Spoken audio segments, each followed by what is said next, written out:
अपने बात करेंगे इंडियन कॉन्ट्रैक्ट एक्ट की। इंडियन कॉन्ट्रैक्ट एक्ट, संविदा एक्ट। प्रश्न 1, संविदा से आप क्या समझते हैं? इसकी परिभाषा देते हुए संविदा के आवश्यक लक्षणों का वर्णन कीजिए।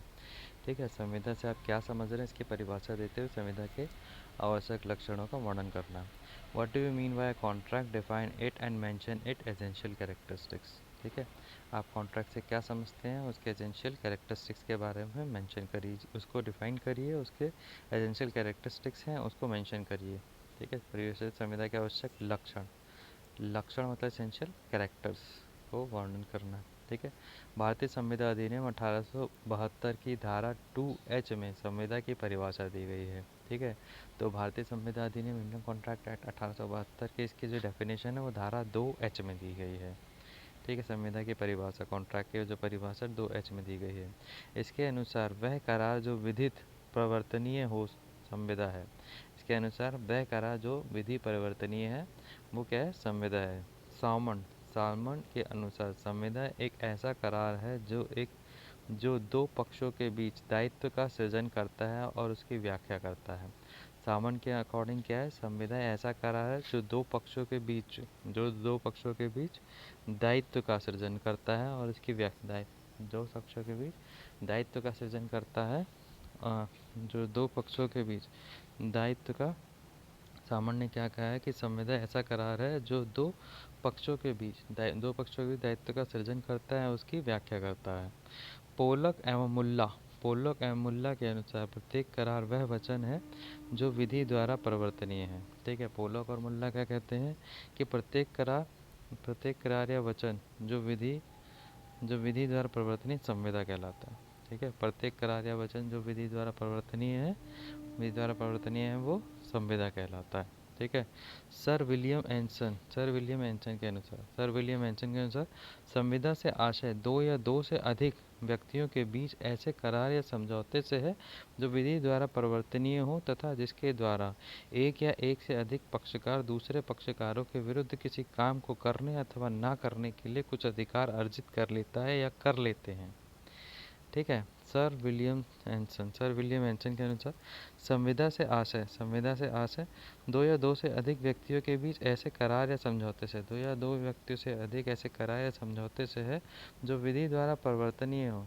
करार समझौते जो विधि द्वारा परिवर्तनीय है, लेकिन जिसके द्वारा एक या एक से अधिक पक्षकार दूसरे पक्षकारों के विरुद्ध एक या एक से अधिक पक्षकार जो है दूसरे पक्षकारों के विरुद्ध किसी काम को करने या अथवा ना करने के लिए कुछ अधिकार किसी काम करने या न करने के लिए अधिकार अर्जित कर लेता है, कर लेते हैं। भारतीय संविधान अधिनियम 1872 की धारा 2H के अनुसार वह करार जो विधि द्वारा परिवर्तनीय हो संविदा है। ठीक है, 1872 धारा 2H के अनुसार वह करार जो विधि द्वारा परिवर्तनीय है वो क्या है? संविदा है। करार विधि द्वारा परिवर्तनीय भी हो भी सकता है और ऐसा भी हो सकता है कि वह विधि द्वारा परिवर्तनीय ना हो। ठीक है, करार जो है विधि द्वारा परिवर्तनीय हो भी सकता है और ऐसा भी हो सकता है कि विधि द्वारा परिवर्तनीय ना हो। जो करार विधि द्वारा परिवर्तनीय नहीं होता उसे संविदा नहीं कहते। ठीक है, वह जो भी करार, अगर कोई भी करार है और विधि द्वारा परिवर्तनीय नहीं है तो वो संविदा नहीं कहलाएगा। धारा 2E के अनुसार वचन या वचनों का समूह जो एक दूसरे के लिए प्रतिफल हो करार कहलाता है।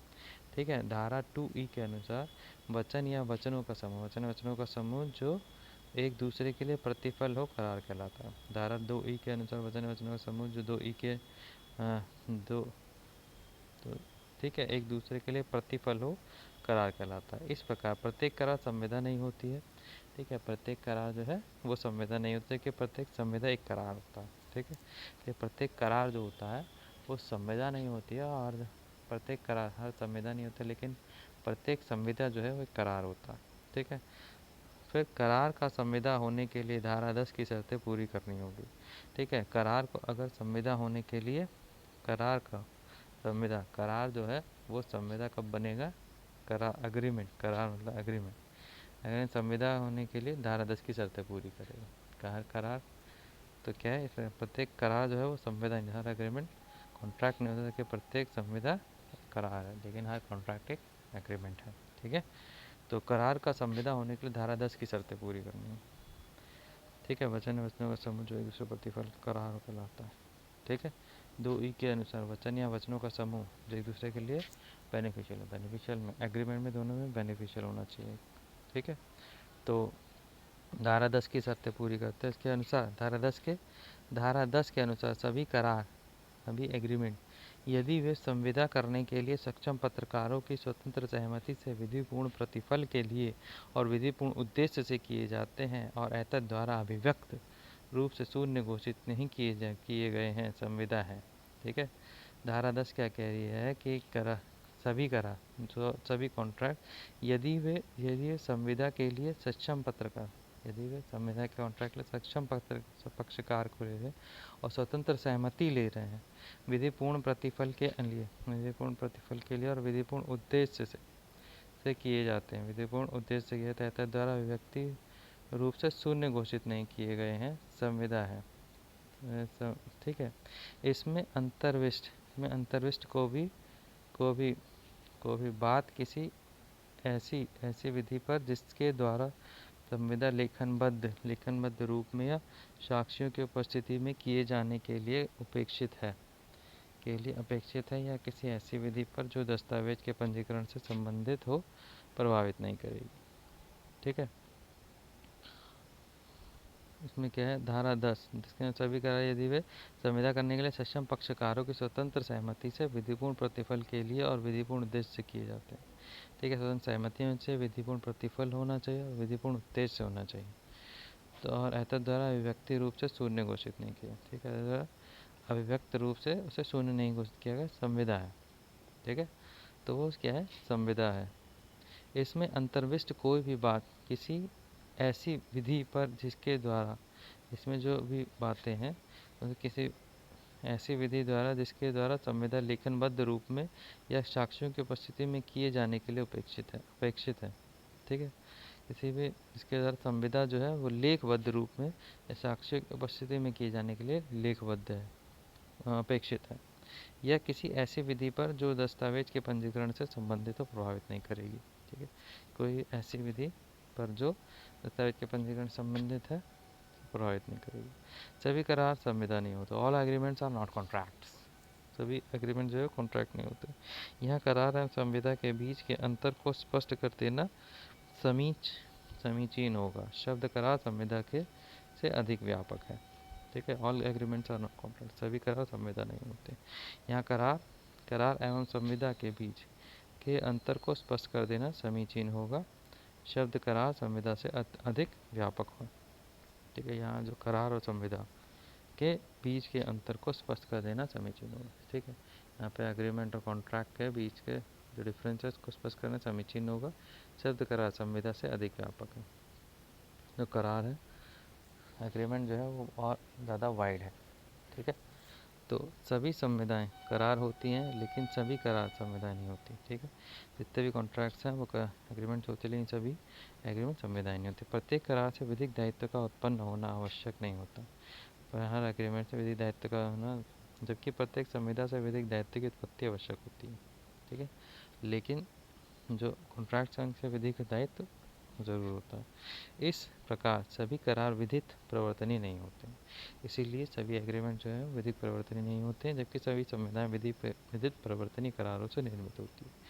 सभी संविधाएं हैं विधित प्रवर्तनीय करारों से निर्मित होती है। विधित प्रवर्तनीय करारों से निर्मित होती है। धारा 10 के अनुसार विधि द्वारा प्रवर्तनीय होने के लिए किसी करार के निम्नलिखित तथ्य आवश्यक है। धारा 10 के अनुसार विधि द्वारा प्रवर्तनीय होने के लिए किसी करार में निम्नलिखित तत्व जरूर होने चाहिए। ठीक है। एग्रीमेंट से निम्न तत्व होने चाहिए। पक्षकार संविदा करने के लिए सक्षम होने चाहिए। धारा 11-12। ठीक है।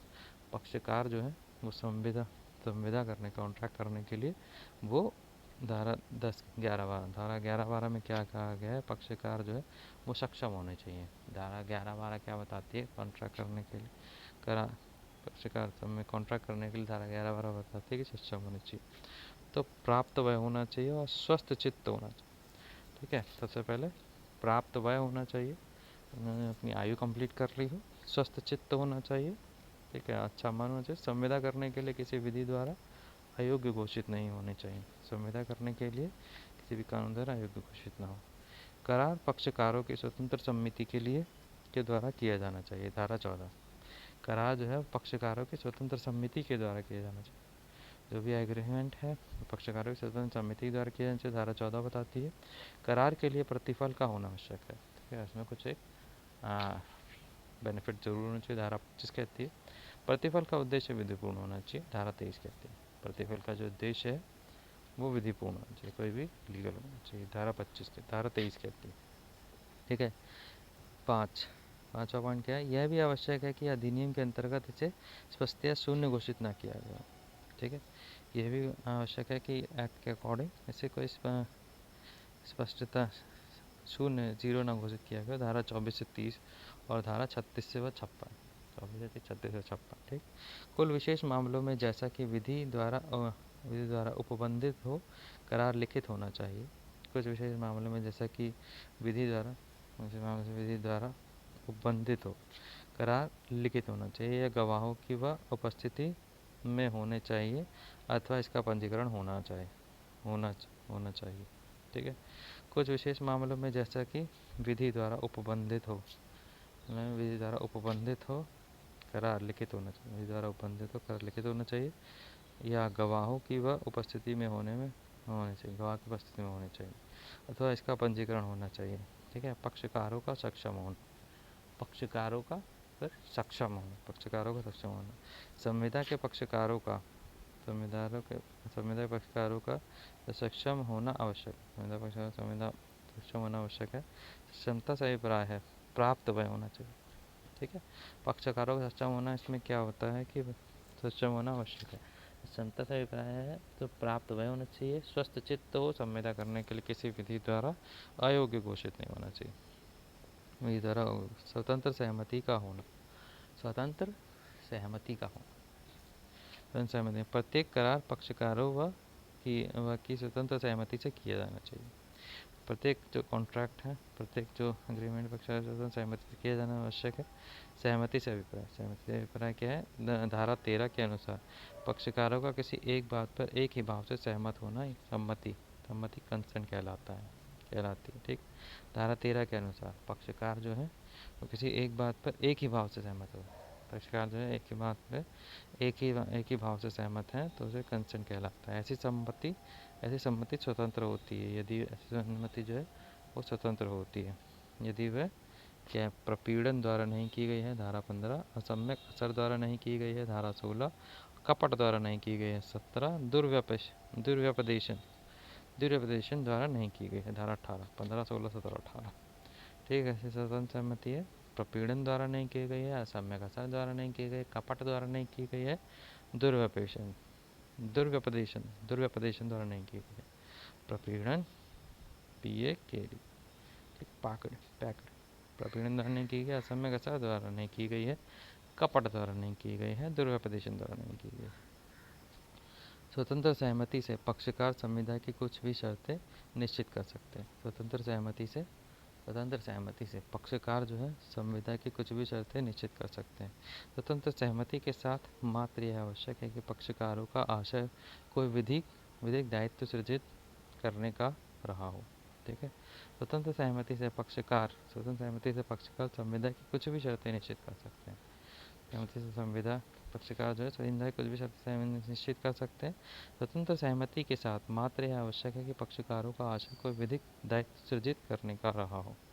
सहमति के साथ मात्र यह आवश्यक है पक्षकारों का जो आशय है वो विधिक दायित्व सृजित करने का रहा हो।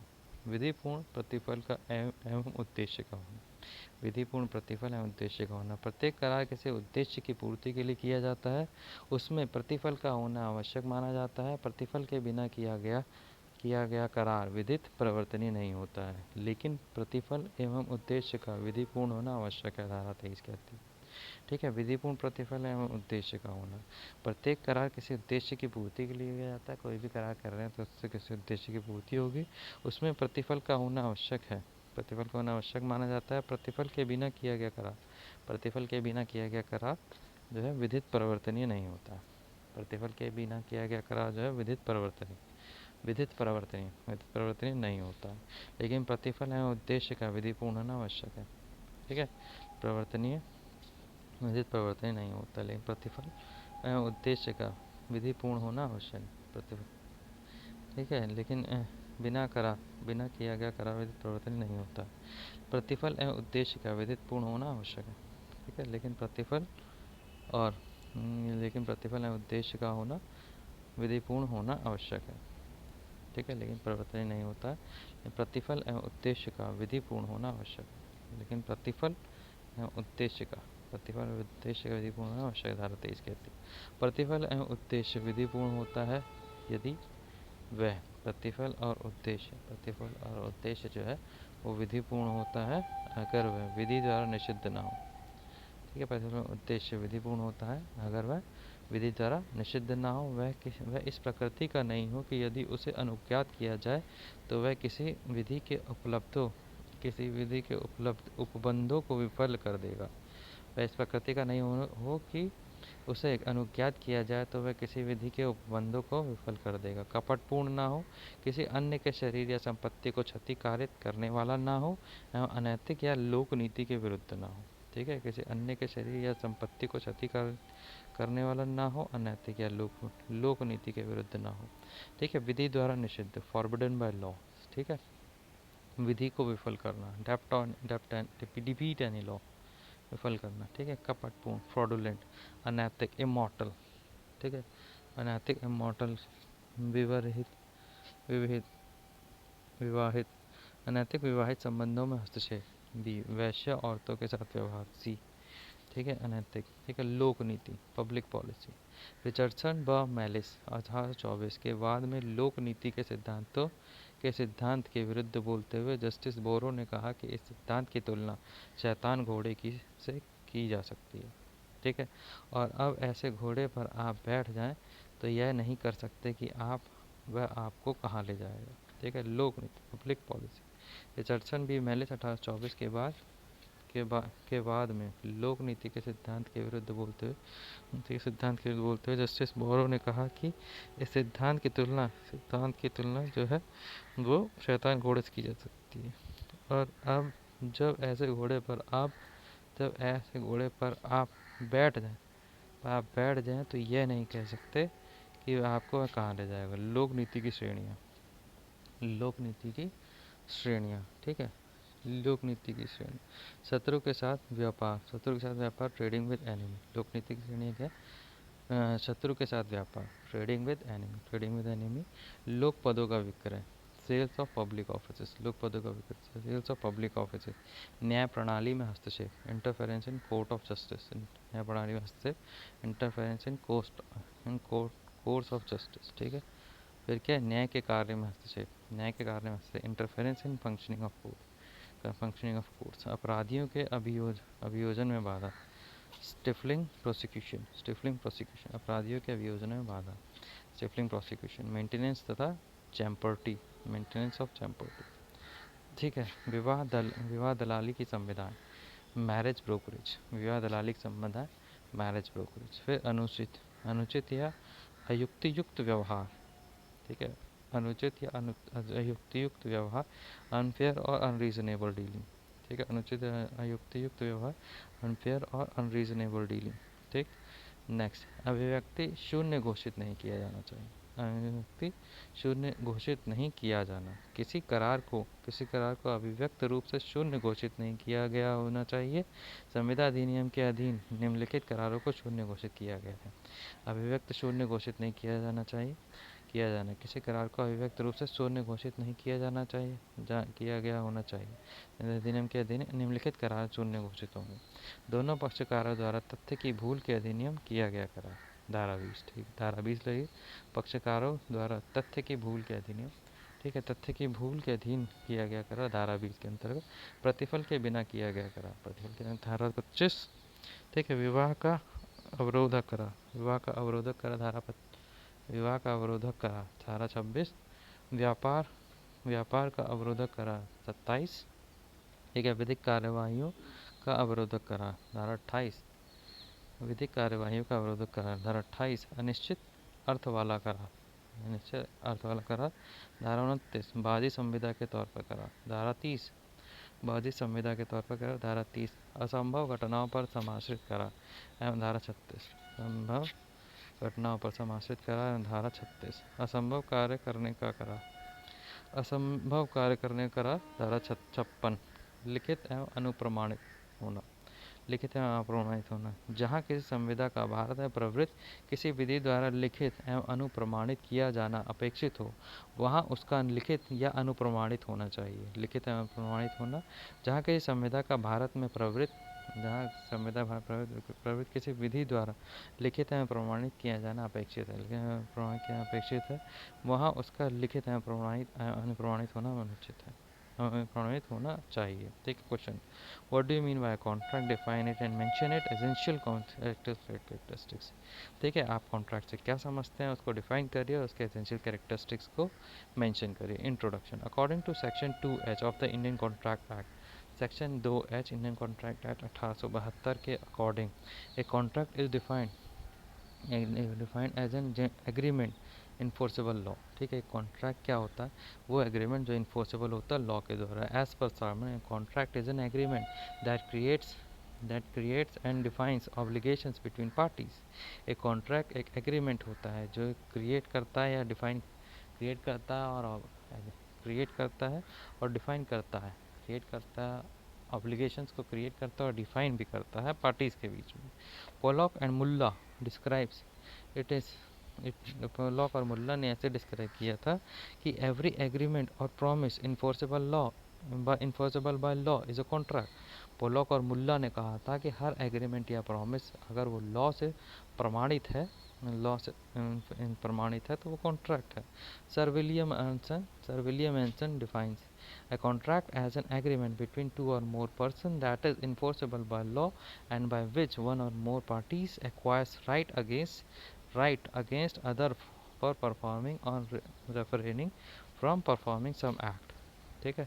सर विलियम एंसन ने डिफाइन किया था कि एक भी जो भी कॉन्ट्रैक्ट एज एन